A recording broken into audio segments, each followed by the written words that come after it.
দ্বিতীয় নাম্বার পৃথিবী জমিনে জান্নাতের জায়গা হলো ওই জায়গাটাকে বলা হয় যেখানে দ্বীনি আলোচনা হয়, যেখানে কোরআন হাদিসের আলোচনা চলে, যেখানে দিন সুনিয়াতের আলোচনা বোঝাপড়া চলে।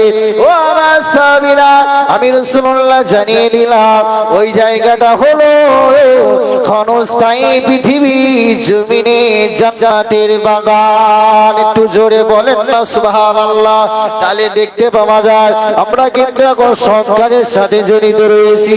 দ্বিতীয় নম্বরে মহান রব্বুল আলামিন জানিয়ে দিলেন, ও আমার বান্দা বান্দি, আমার ক্ষতির হাত থেকে দ্বিতীয় শ্রেণীর ব্যক্তিরা যারা বেঁচে যাবে, যারা সৎ কাজের আদেশ দেয়, সৎ কাজের পরামর্শ দেয়, নিজে সৎ কাজ করে, মানুষের সাথে সত্য কথা বলে, সৎ কাজের পরামর্শ দেয়, দ্বিতীয় সমস্ত শ্রেণীর মানুষেরা তারা আমার ক্ষতির হাত থেকে বেঁচে যাবে।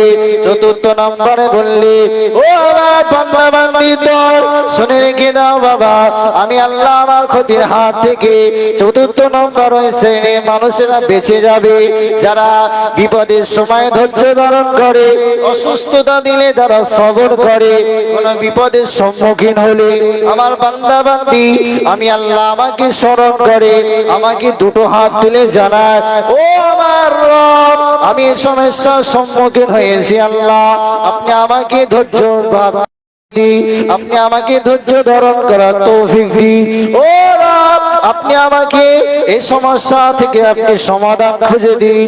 যারা আমার আল্লাহ পাক জানিয়ে দিলে ইন্নাল্লাহা মা'আস সাবিরিন, আমি সবরকারীদের সাথে রয়েছি বাবা।